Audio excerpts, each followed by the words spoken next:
Welcome back. നമുക്ക് special കറി ഉണ്ടാക്കിയാലോ, തീയലുണ്ടാക്കിയാലോ. ഞായറാഴ്ച സാധാരണ ചിക്കനാണ് വാങ്ങുന്നത്. ഇന്ന് ഞങ്ങൾ വാശി പിടിക്കാമെന്ന് വിചാരിച്ചു. ഇന്ന് തീയൽ കറി ഉണ്ടാക്കാമെന്ന് വിചാരിച്ചു. അതിനാണ് തേങ്ങ തിരുകുന്നത്.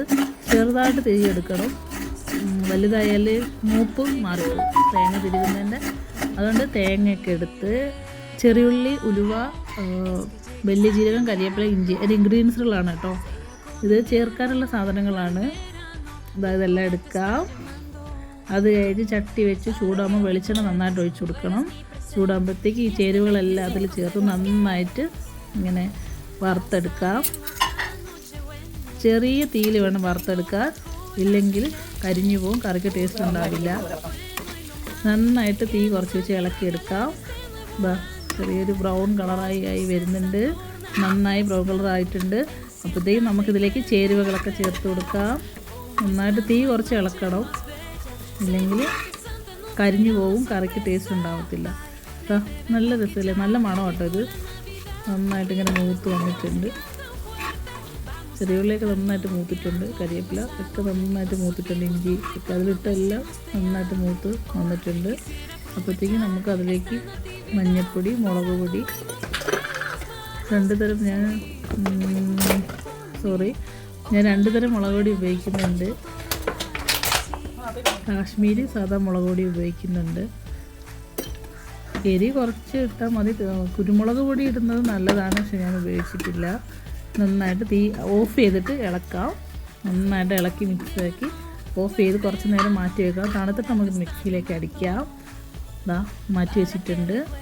അപ്പോഴത്തേക്കും നമുക്കിതിലേക്ക് വേണ്ടുന്ന സാധനങ്ങൾ എടുക്കാം. ഉരുളക്കിഴങ്ങ്, ചെറിയുള്ളി, തക്കാളി, പച്ചമുളക്, ക്യാരറ്റ് എല്ലാം കൂടെ എടുത്ത് നന്നായിട്ട് വൃത്തിയാക്കി അരിഞ്ഞെടുക്കാം. നല്ല ഭംഗിയിലേക്കാണ് അരിഞ്ഞെടുത്തിട്ടുണ്ട്.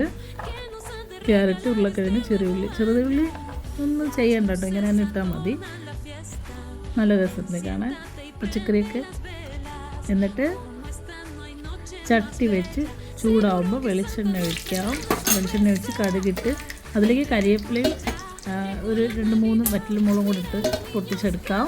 മറ്റേലേക്ക് എല്ലാം ചേർത്തതുകൊണ്ടാണ് അതൊന്നും ചേർക്കാത്തത്. നന്നായിട്ട് പൊട്ടി വരുമ്പോഴത്തേക്ക് ഇതൊക്കെ ഇട്ട് കൊടുക്കാം. അത് കഴിഞ്ഞ് നമ്മുടെ മെയിൻ ഐറ്റംസ് ഇട്ട് ഇളക്കിയെടുക്കാം. നന്നായിട്ട് ഇളക്കി ഉപ്പിട്ടെടുക്കണം. ഞാൻ കല്ലുപ്പാണ് ഉപയോഗിക്കുന്നത്.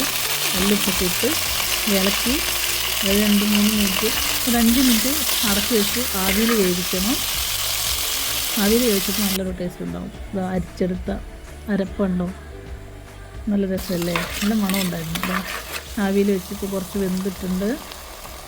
എന്നിട്ട് നമുക്ക് അരപ്പതിലേക്ക് ഒഴിച്ച് വെള്ളം ഒഴിച്ച് നന്നായിട്ട് അടച്ച് വെച്ച് വേവിച്ചെടുക്കാം. വലിയ വെള്ളം വേണ്ട കേട്ടോ, കുറച്ച് മതി. തിളപ്പിച്ചാറിയ വെള്ളം ഞാൻ ഒഴിച്ചു കൊടുത്തത്. കറി വറ്റി കുറുകി വന്നിട്ടുണ്ട്. എന്താ ഒരു മണമെന്നറിയോ, വലിയ ജീരകം ചേർത്തേണ്ട നല്ലൊരു മണം ഉണ്ടാവും. ഇതിലൊരു മുട്ടയും കൂടെ ഉണ്ടെങ്കിൽ സൂപ്പറാട്ടോ. അത് നന്നായിട്ടുണ്ട്. നന്നായിട്ട് ഇങ്ങനെ തിളച്ച് വറ്റി കാണാൻ തന്നെ ഭയങ്കര ഒരു ഭംഗിയുണ്ട്. നല്ല ടേസ്റ്റ് കേട്ടോ. ഞാൻ ഉണ്ടാക്കിയതുകൊണ്ട് പറയുകയല്ല. അതിൻ്റെ കൂടെ ഒരു മുട്ടയും കൂടെ പൊഴിച്ചു.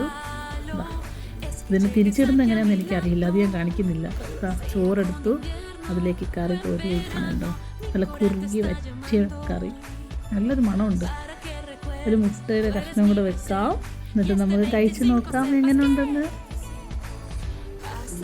നന്നായിട്ട് ഇവിടെ ഇളക്കാം. ചൂട് കാരണം ഇളക്കാൻ പറ്റുന്നില്ല, എന്നാലും ഞാൻ ഇളക്കി കഴിക്കുന്നു. നോക്കൂ, നിങ്ങളൊക്കെ ഉച്ചയ്ക്ക് ഫുഡൊക്കെ കഴിച്ചോ? ഇന്നത്തെ ഞങ്ങൾ ലഞ്ച് ഇതായിരുന്നു. നല്ല ടേസ്റ്റ് ഉണ്ടായിരുന്നു. ഞാൻ ഉണ്ടാക്കിയതുകൊണ്ട് പറയല്ല, നല്ല ടേസ്റ്റ് ഉണ്ടായിരുന്നു. എല്ലാവരും ഒന്ന് ട്രൈ ചെയ്ത് നോക്കുക. ഓക്കെ, എല്ലാവരും എന്നെ സപ്പോർട്ട് ചെയ്യണം, സബ്സ്ക്രൈബ് ചെയ്യണം.